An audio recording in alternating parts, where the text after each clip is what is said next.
Salut Tracker, une vidéo aujourd'hui qui va concerner les chaussures et plus particulièrement les chaussures que je mets. Je vais vous présenter un petit peu ce que j'ai. Cette vidéo fait suite à une question de Pascal qui se demandait si il valait mieux utiliser des chaussures avec des semelles dures ou douces. Et également, il avait un petit problème apparemment avec les bouts des orteils qui subissaient un petit peu lors des descentes. Voilà, je vais essayer de vous répondre par rapport à mes connaissances. Je vais vous parler de mes chaussures et de mon ressenti. Ne prenez pas ça du tout comme une consigne générale ou une loi universelle. Je vous donne mon ressenti et en commentaire, vous me direz ce que vous en pensez. Vous me donnerez, vous, vos ressentis par rapport au choix des chaussures.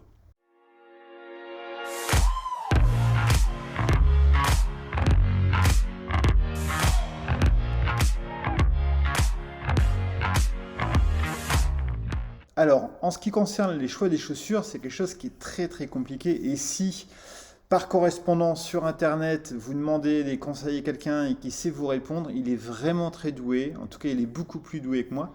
Parce que même moi, parfois, j'ai du mal, pour moi, à savoir ce que je vais utiliser comme chaussures. Parce que bien entendu, comme je vous le dis souvent en rando, vous devez toujours adapter votre matériel à votre situation. Est-ce que vous êtes un marcheur lourd? Est-ce que vous marchez longtemps, pas longtemps? Quel est le type de GR que vous allez rencontrer? Est-ce que c'est un GR qui est plutôt plat? Est-ce que c'est un GR qui va être légèrement vallonné? Est-ce que vous allez passer par des pierriers ou pas?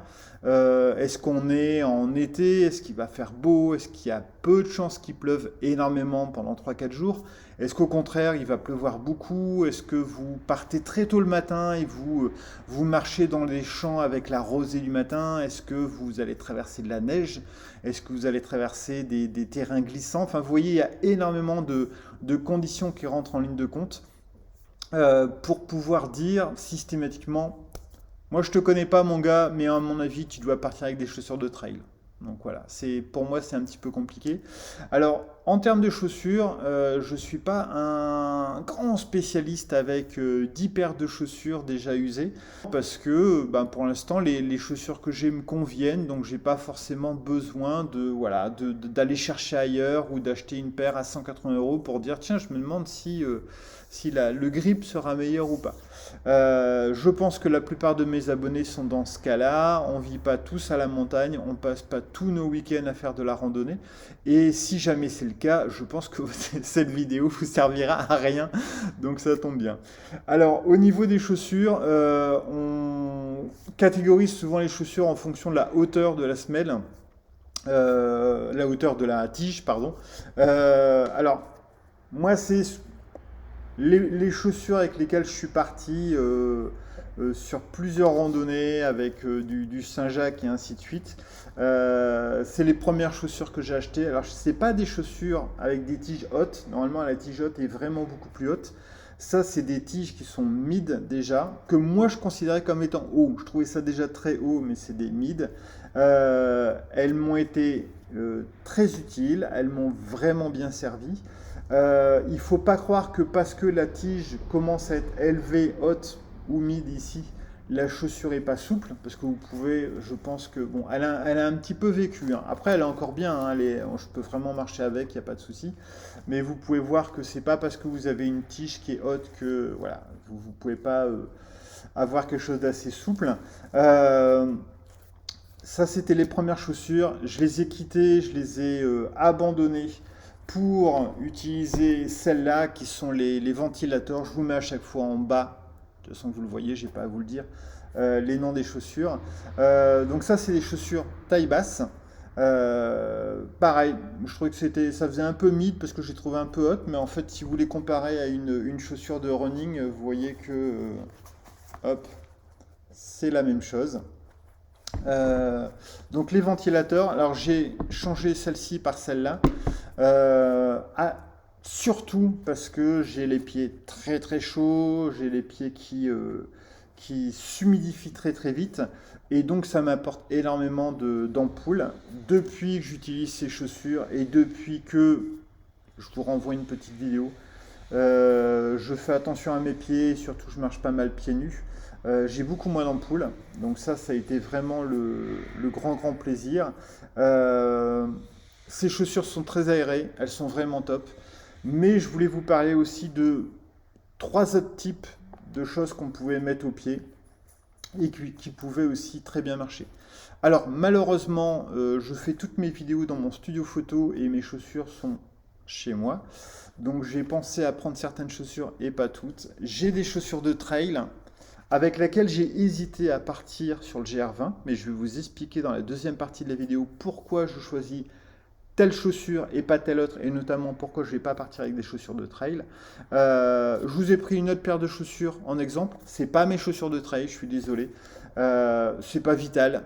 Vous voyez juste des chaussures rouges, les autres sont rouges. Elles ont un gris beaucoup plus important, mais voilà, on va se servir de celle-ci en illustration. Alors bien entendu, les chaussures de trail, beaucoup de gens les plébiscitent parce que c'est des chaussures qui sont légères, qui sont très souples, tout ça. Il faudra que je teste avec mes chaussures de trail, mais quand je parle de souplesse, regardez celle-ci, c'est des chaussures avec lesquelles je cours beaucoup. Je les utilise depuis plus d'1 an, je crois que j'ai déjà fait 500 km avec. Enfin, cours beaucoup, 500 km c'est pas énorme, mais bon voilà.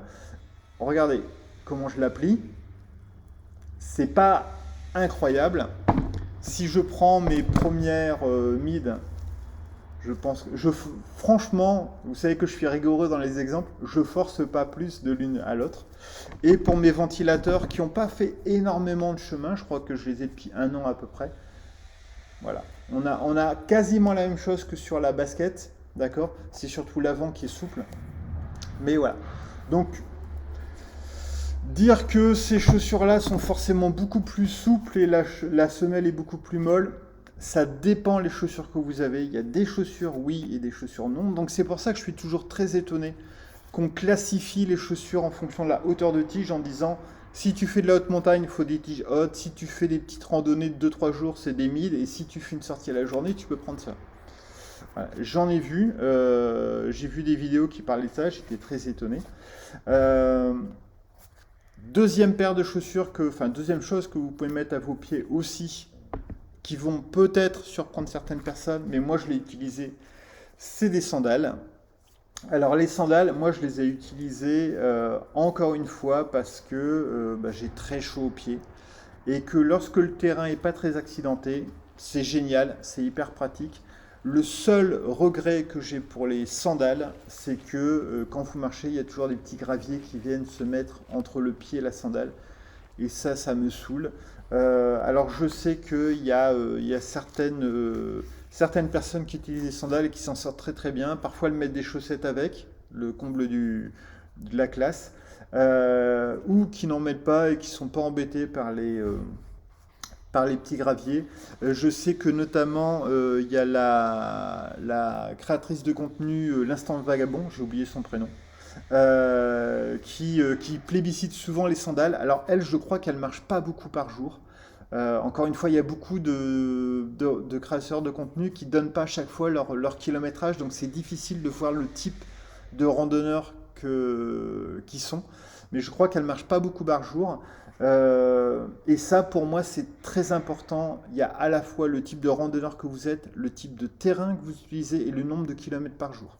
Donc, si vous marchez peu par jour, je vais dire 15-20 km par jour, et que vous marchez assez lentement, moi j'ai remarqué que si je voulais moins de gravier, il fallait que je marche lentement. Dès que je marche vite, j'ai plus facilité à avoir des graviers dedans. Mais en tout cas, c'est une option qui est très intéressante à mon sens. Surtout si vous avez facilement des ampoules, surtout si vous avez les pieds qui chauffent énormément. Ça, c'est l'aération top. En plus, c'est génial parce que, alors, elles ne sont pas si légères que ça, mais en tout cas, ce qui est génial, c'est qu'il y a l'aération et vous pouvez passer dans des cours d'eau, dans n'importe quoi. Vous êtes tranquille, ça sèche tellement vite, c'est vraiment top. La dernière chose que je pourrais mettre au pied, qui va aussi peut-être vous surprendre, c'est... J'aimerais bien le tenter un jour. Je l'ai là, je l'ai ici. C'est un peu le bordel sur le bureau, hein, je vous montre pas tout. Je l'ai ici. Je crois que je vous en ai déjà parlé. Courir pieds nus. Il me semble que j'en ai parlé dans une vidéo. Donc c'est Ken Bob qui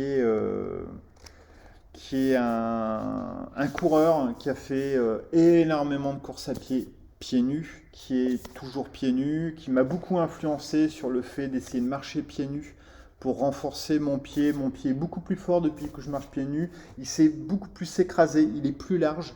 Je pense que ça va m'aider pour les randonnées.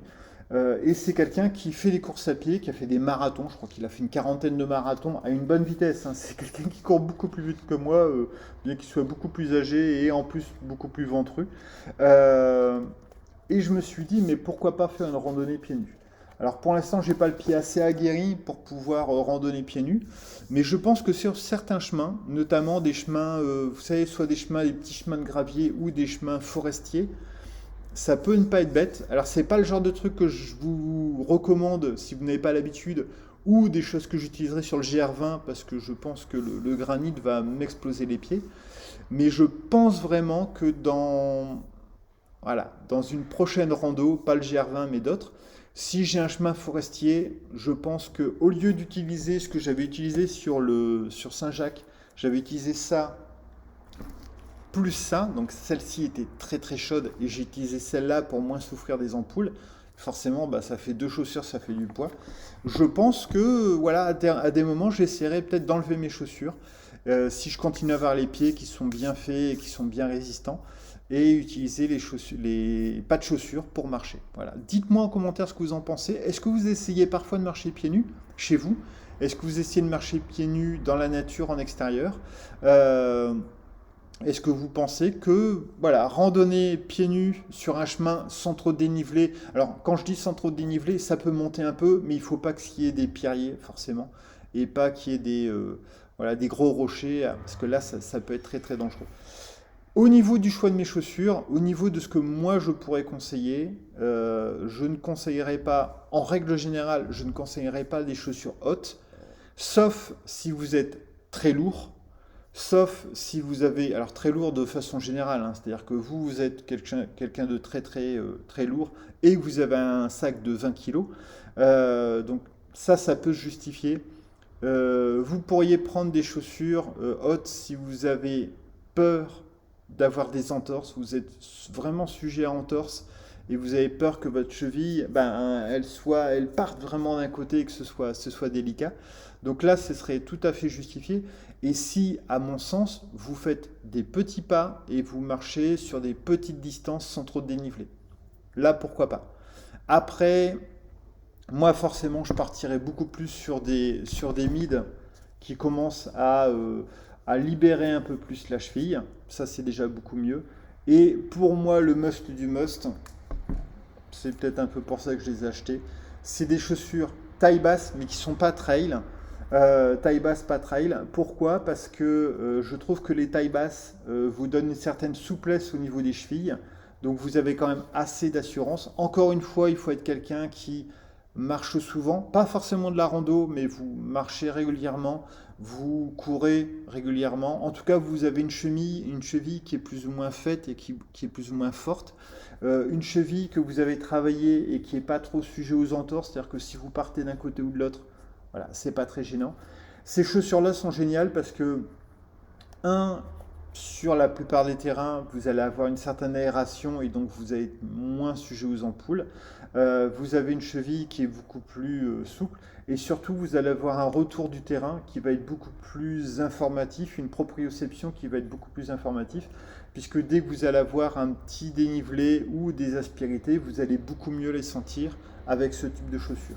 Je partirai avec celle-ci sur le GR20.